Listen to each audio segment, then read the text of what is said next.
मित्रों नमस्कार। आज हम बात करेंगे कि कर्मयोग क्या है।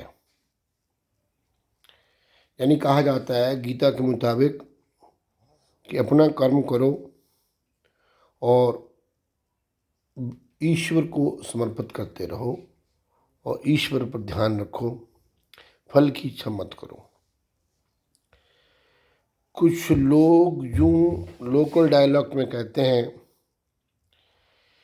कि हाथ कारवल दिल यारवल, यानी हाथ कर्म पर और दिल उस यार। बुल्ले शाह ने भगवान को, खुदा को यार कहा है, तो उसने कहा कि हाथ कारवल दिल यारवल। अब इसको यदि हम कोई संज्ञा देना चाहें तो इसका मतलब होगा कर्मयोग।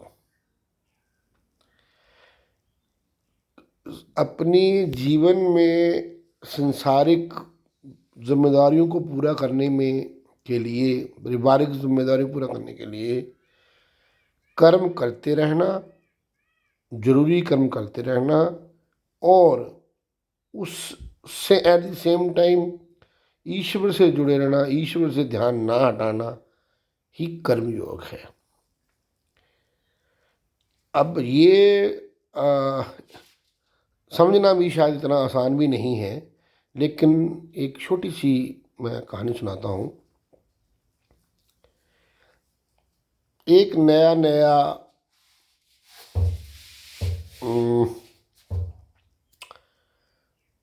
उपासक जो इस राह पर चला जानने की, ज्ञान मार्ग पर कर्मयोग जानना चाहता था। जब उसको समझ नहीं आया ज्ञान कर्मयोग क्या है, तो वो एक ऋषि के पास गया। ऋषि को प्रणाम किया और प्रश्न किया कि हे मान्यवर, मैं आपके पास आया हूँ, मेरी जो जानने की इच्छा है कि कर्मयोग क्या है। ऋषि ने कहा कि ठीक है, आप बैठो, मैं आपको समझाता हूँ।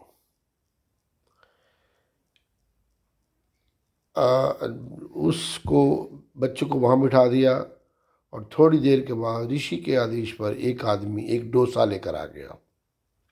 डोसा मैंने नया नाम दे दिया, वैसे कोई खाने की चीज़ मतलब ला दिया।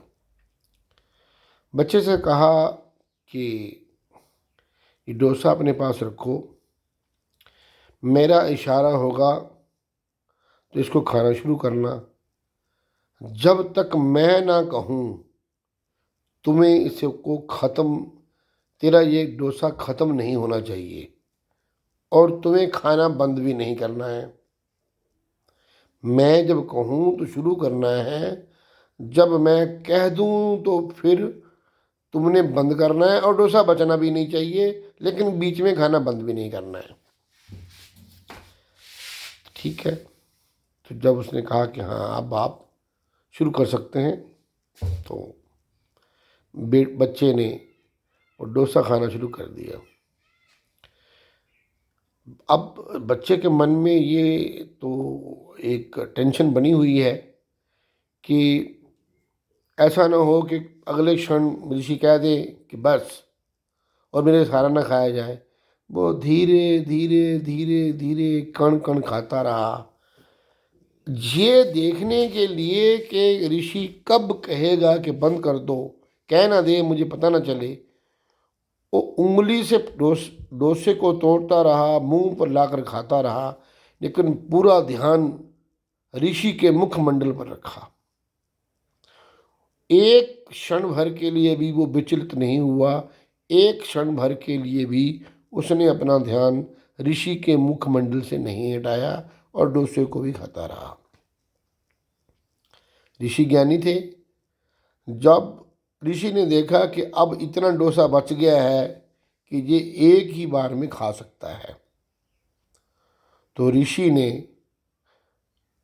बच्चे को उससे समाप्त करने का आदेश दिया। जैसे ही समाप्त करने का इशारा किया, संकेत दिया, बच्चे ने फट से बचा हुआ समोसा उठाया और मुंह में डाला और उसे ख़त्म कर दिया। ऋषि की लगाई हुई तीनों शर्तें पूरी हो गई। बच्चे ने ऋषि के संकेत पर खाना शुरू किया। ऋषि के आदेशानुसार उसने डोसा बीच में खाना बंद नहीं किया। तीसरी शर्त थी कि जब ऋषि बंद करने के लिए कहेगा तो उसके बाद डोसा बचा हुआ नहीं होना चाहिए, बचा भी नहीं। उसने डोसा खाना ऋषि के संकेत पर प्रारंभ किया। ऋषि की दूसरी शर्त थी कि बीच में बंद नहीं होना चाहिए, वो बंद भी नहीं किया। तीसरी शर्त थी कि जब बंद करना है तो डोसा बचना नहीं चाहिए, बचा भी नहीं। जब खत्म हो गया तो ऋषि ने कहा कि तुम्हें समझ में आया कर्मयोग क्या है? तो उसने कहा कि नहीं। उसने कहा देखो, कर्मयोग का मतलब है कर्म करते रहना है, लेकिन प्रभु से संबंध विच्छेद नहीं होना है। प्रभु से ध्यान लगा रहना चाहिए। कर्म करते रहो, भगवान का नाम भी जपते रहो, ईश्वर से जुड़े रहो। जैसे बोला, जब मैंने कहा था दूसरी शर्त में कि तेरा डोसा खाना बंद नहीं होना चाहिए जब तक मैं तुम्हें ना कहूँ, जब तक मैंने अगला आदेश नहीं दिया, तुमने डोसा खाना बंद नहीं किया, तुम कर्म करते रहे, डोसा खाते रहे, और उतनी देर तेरा ध्यान मेरे मुख पर था, मेरी तरफ था, तेरा पूरा ध्यान मेरे पर केंद्रित था। और जब मैंने बंद करने के लिए कहा तो तुमने डोसा ख़त्म किया, शर्त पूरी की, और ध्यान मेरे से हटाकर पूरा डोसे पर और इस बात पर लगा दिया कि कहीं मेरी थाली में कुछ डोसा बचा तो नहीं, कोई डोसे का कण बचा तो नहीं, और उसे ख़त्म किया। यही है कर्मयोग। मित्रों, मेरा ख्याल है कि इस कहानी को सुनने के बाद आप भी समझ गए होंगे कि कर्मयोग क्या है। कर्मयोग का मतलब यही है कि मैं अपनी जिम्मेदारियां पूरी करूं, अपनी पारिवारिक जिम्मेदारियां पूरी करूं, अपने काम पूरे करूं, परंतु अपने ईश्वर से, अपने इष्ट से, अपने इष्ट देवता से दूर ना जाऊं। ध्यान उसी में कनेक्शन जुड़ा रहे। पतंग तभी तक पतंग है जब तक वो डोर से जुड़ा है। यदि वो अपनी डोर से टूट जाएगा तो वो सिर्फ एक आकाशीय पिंड बन जाएगा, एक वस्तु बन जाएगा जिसका कोई ठौर ठिकाना नहीं रहेगा, वो कहाँ जाएगा कुछ पता नहीं। इसलिए उस ईश्वर के साथ उस हमारे भक्ति का जो संबंध बना के रखो, और पतंग की तरह जितनी डोर पक्की होगी पतंग उतना ही ऊंचा उड़ सकेगा। और कर्म योग के सिद्धांत को मैंने अपने शब्दों में समझाने की कोशिश की है।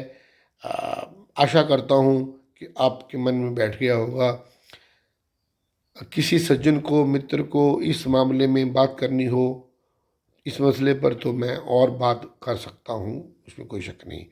ये मैं वीडियो अभी शेयर कर रहा हूँ यूट्यूब पर। मेरा यूट्यूब चैनल है शिव शर्मा निर्मोही। मित्रों से, सज्जनों से, देवियों से प्रार्थना है कि मेरे इस वीडियो को देखें, लाइक करें और शेयर करें। अगले वीडियो के इंतज़ार में रहें। अगला वीडियो भी डाला जाएगा। तब तक के लिए मेरा प्रणाम स्वीकार करें। नमस्कार।